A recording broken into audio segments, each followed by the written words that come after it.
예, 안녕하십니까. 문재인 정권의 각종 권력형 비리 의혹에 대한 검찰 수사를 틀어막고 있던 추미애 법무부 장관과 이성윤 서울중앙지검장이 이제 사실상 힘이 빠진 상태죠. 이제 추미애는 교체를 앞두고 있고, 이런 상황이 되면서 문 정권에 대해서 많은 사람들이 검찰 수사가 어떻게 되나라고 생각하고 있었던 부분들, 이제 문 정권의 각종 권력형 비리에 대한 수사가 급물살을 타고 있습니다. 여러 가지 건으로 인해서 문 정권이 이 검찰 수사에 아마 포위가 됐다, 이렇게 보입니다.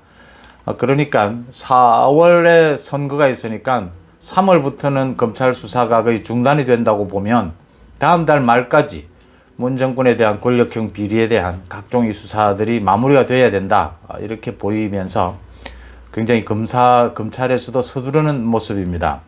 맨 먼저 김학의 불법 출금에 대한 압수수색이 광범위하고 전격적으로 이루어졌죠.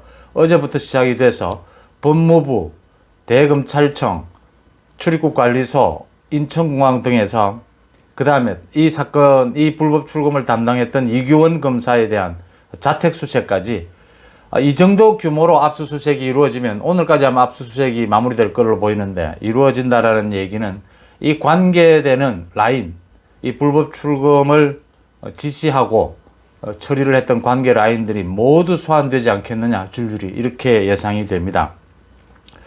또 이성윤 중앙지검장이 지난 2019년에도 불법 출금, 불법 사찰에 관련한 수사를 틀어막아 왔고, 최근에도 막아오다가 이제 수원지검으로 이걸 사건을 재배당했지 않습니까? 윤석열 총장이.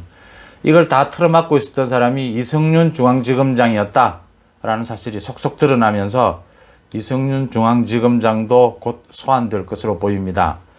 윤석열 검찰총장이 이 수원지검에 이 사건을 재배당하면서 검사를 5명으로 보강을 해줬죠. 그러다 보니까 이 불법 출금에 대한 팀이 만들어진 지 8일 만에 전격적으로 압수수색을 할 만큼 스피드를 내고 있다, 이렇게 보입니다. 당장 이 압수수색이 끝나고 나면 이규원 검사 소환은 불가피하고요. 그 다음에 이성윤 중앙지검장은 지난 2019년에도 이것과 관련한 안양지청의 수사를 틀어막았다라는 의혹이 나오고 있습니다. 당시에 그 법무부 출입국관리소 직원이 그 수사를 하러 온 안양지청 검사에게 이 사건은 더 이상 수사하지 마라, 다친다, 이렇게까지 이야기했다는 사실도 드러나고 있습니다. 이게 모두 지금 공익신고에 나와 있는 내용이기 때문에 그 공익신고를 공익 제보를 한 그 내용에 모두 포함이 되어 있는 부분입니다.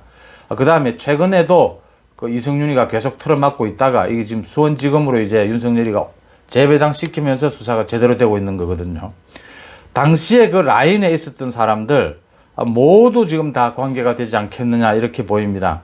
박상기 전 법무부 장관, 김호수 전 차관, 당시 법무부 법무실장이던 이용구, 또 당시에 대검찰청 반부패 강력부장이던 이성윤, 지금 서울중앙지검장, 다 이번에 조사를 받게 될 것이다, 이렇게 보입니다. 결정적으로는 당시에 청와대 민정수석실의 이광철 민정비서관은 이 사건을 담당한 이규원 검사와 사법연수원 동기로 알려져 있죠. 이 이광철 당시 청와대 민정비서관에 대한 수사가 이루어지지 않겠느냐. 그럼 결국 청와대까지 수사가 향할 것으로 보인다라는 관측들이 나오고 있습니다. 또 대전지검에서 수사를 하고 있죠. 원전 경제성 평가를 조작한 부분에 대해서요. 이미 당시에 산업자원부의 그 신내림 서기관 주골래 과장으로 알려져 있죠. 이 두 사람은 지금 재판 중입니다. 이제는 곧 당시에 백운규 전 장관, 당시 국장까지 지금 재판 중인데 백운규 전 장관을 소환을 했습니다, 검찰이. 다음 주 아마 초쯤 검찰에 소환이 될 것으로 이렇게 예상이 됩니다. 백운규 장관이 소환이 되고 나면 그 다음 곧바로 이어서 이 부분도 그 윗선으로 보이는 최희봉 전 청와대 산업정책비서관, 백운규와 거의 비슷한 시기에 최희봉도 다음 주쯤 아마 소환되지 않을까 보입니다. 이 청와대로 바로 향할 수밖에 없는 대목이죠. 이 최희봉 전 청와대 산업정책비서관이 소환이 돼서 조사를 받게 되면 아마 이 사건에 대한 전모가 서서히 드러나지 않을까 이렇게 보입니다. 이용구는 지금 김학의 그 불법 출금에 대해서도 관련이 되어 있지만 자신이 지금 술이 취해서 그 택시 기사를 폭행한 의혹에 대해서도 지금 여러 가지로 경찰이 뭐 수사를 뭉갰다. 또 이용구도 여러 가지 발뺌을 하고 있는데 이제 결정적인 증거가 드러났죠. 이제 경찰에서 검찰이 수사를 본격 시작하면서 경찰이 찾지 못했다라고 했던 거 이용구가 술에 취해서 택시기사의 목을 잡고 하는 부분들에 대한 영상, 블랙박스 영상이 확보가 됐습니다. 그 내용 안에 이제 이용구가 하는 행동들, 당시에 택시가 운행 중이었는지 어떤 상태였는지가 다 담겨 있다고 합니다. 그러니까 이걸 택시 블랙박스에서 택시 기사가 그것을 복원을 해서 이 택시 기사 휴대폰에 촬영을 해놨던 것을 검찰이 다시 복원해냈다는 겁니다. 30초쯤 되는데 이용구가 술 취해서 한 행동이 모두 들어가 있고 당시 택시가 운행 중이었다는 겁니다. D에 놓여 있었다. 운행 중이었다. 이건 특가법으로 그대로 해당이 되는 부분이고, 그러니까 드러나는 거죠. 그 당시에 파출소에서 서초경찰서로 올리면서 이건 특가법 대상이다라고 올린 걸 서초경찰서에서 깔아뭉갠 거거든요. 그래서 검찰은 지금 경찰이 그 깔아뭉갠 것, 이 사건을 종결시킨 것 내용에 대해서도 수사를 하겠다라고 밝힌 만큼 이걸 종결시킨 이유 뭐 이런 것들이 다 드러날 걸로 보입니다. 지금까지 지난 1년 동안 이성윤 서울중앙지검장이 깔아뭉개고 있지 않느냐라는 의혹을 받았던 그 울산 송철호 시장에 대한 청와대의 8개 부처가 개입을 했죠. 그 울산시장 선거에. 그 의혹에 대해서 지금 13명이 지금 기소가 돼서 재판을 받고 있는 중인데 재판이 제대로 열리지가 않고 있습니다. 이 관련자 수사가 제대로 끝이 안 났기 때문이거든요. 여기에 지금 관계되어 가지고 기소가 된 사람만 해도 문재인 대통령 이름 언급이 35번 나온다고 해서 화제가 됐었죠. 그 기소장에. 뭐 송철호 울산시장은 물론이고요. 한병도 당시 청와대 정무수석, 백원우 전 민정비서관 등 13명이 지금 불구속 기소되어 가지고 있고요. 이광철 민정비서관, 그 다음에 임종석 전 비서실장. 그러니까 임종석과 이광철에 와서 이게 지금 검찰 수사가 딱 중단이 된 상태입니다. 서울중앙지검에서. 근데 이게 이런 사실이 알려지자 이제 서울중앙지검의 이 담당 검사들이 들고 일어났다는 것 아닙니까? 이게 뭉개고 있는 사건이 아니다 하고 내부적으로는 이성윤 중앙지검장에게 밑에 검사들이 항명을 하고 있다는 이야기입니다. 이 수사를 계속하겠다. 그래서 지금 본격적인 수사가 다시 시작이 되고 있다고 합니다. 이제 뭐 이성윤에 대해서 서울중앙지검 내에서는 이 건뿐만이 아니고 이성윤이 그동안 깔아뭉개 왔던 그 김학의 불법 출금에 대한 수사, 또 채널A 사건, 또 청와대 이 울산시장 선거 개입 사건, 그 다음 뭐 최강욱 열린민주당 그 의원이 허위사실 유포한 부분, 이런 부분에 대해서 다 뭉개오다가 중앙지검의 대부분의 검사들이 이성윤에게 항명하다시피 하면서 지금 깔아뭉개던 이 수사를 계속 수사를 하겠다. 이를 처리를 하겠다. 모두 이런 식으로 나와서 수사가 지금 이제 본격화되고 있다 이렇게 보입니다. 이성윤이 거의 지휘권을 행사하지 못하는 상황에 와 있다. 이성윤이 이렇게 결재를 해주지 않고 버티고 있는 상황이었는데 이제는 이성윤이가 더 이상 못 버티는 상황으로 왔다.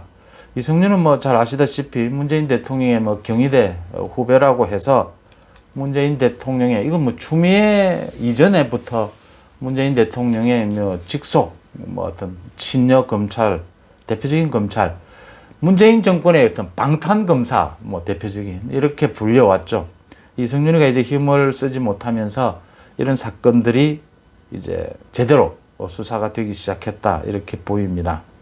문제는 이제 공수처가 출범을 아마 2월 말 아니면 3월 초에 정식으로 정직원들이 갖춰져서 출범하게 될 텐데 공수처도 출범한다고 해도 재보궐선거 때까지는 뭐 별다른 어떤 수사를 착수하거나 하는 움직임을 보이지 못할 겁니다. 검찰 수사도 마찬가지죠. 지난해에 총선을 앞두고도 윤석열 총장이 모든 정치권 관계되는 수사들을 중단을 한 바가 있죠. 선거를 앞두고는 각종 의혹에 휩싸일 수 있기 때문에 이 검사들이 검찰에서 중단을 한다고 보면 수사를 이 같은 권력형 비리에 대한 수사를 박차를 가해야 할 거다. 또 하나 해야 될 것이 하나가 아니고 둘이네요. 라임 옵티머스 사건에 대해서 라임 옵티머스도 지금 추미애 이승윤이가 깔아뭉개고 있던 부분들이었거든요. 이 라임 옵티머스 사건에 대한 수사가 다시 재개가 돼야 되고요, 정식으로. 또 하나는 지금 수사를 하고 있는 중입니다. 그러니까 윤석열에 대한 감찰 징계가 위법 부당한 게 있지 않았느냐라는 부분, 그 라인에 대한 추미애까지 그 지금 수사가 진행 중인데 그 부분도 지금 제대로 빨리 이루어져야 된다. 그게 아마 추미애가 법무장관에서 내려오고 난 뒤에 아마 수사가 제대로 본격적으로 되지 않겠느냐 이렇게 보이는데, 문재인 대통령이 윤석열 총장을 문재인 정부의 검찰총장 아니냐, 정치를 생각하고 검찰총장직을 하고 있다고는 생각지 않는다라고 얘기를 하고, 지금 이낙연 민주당 대표도 내년 7월에 윤석열 총장이 퇴임하고 난 뒤에 출마를 하기는 사실상 어렵지 않겠느냐라고 얘기를 하고, 전 청와대 비서실장인 노영민 실장도 각종 언론 인터뷰에서 윤석열 총장이 정치를 할 것으로 보이지 않는다 이런 식으로 지금 뭐라고 해야 됩니까? 분위기를 잡고 있다고 하나요? 윤석열 껴안기라고 이름해도 좋고요. 윤석열과 일단 우호적인 분위기로 가보겠다 이런 상황인데, 이 상황이어서 윤석열 총장이 권력형 비리에 대한 수사를 하는 데는 큰 이제 걸림돌들은 다 없어졌다 이렇게 보입니다. 이런 분위기에서 2월 말까지 윤석열 검찰총장이, 윤석열 검찰팀이 권력형 비리에 대해서 얼마나 지금 이제 결과물을 내놓느냐가 지금 모든 사람들의 관심이 쏠리고 있다 이렇게 보입니다.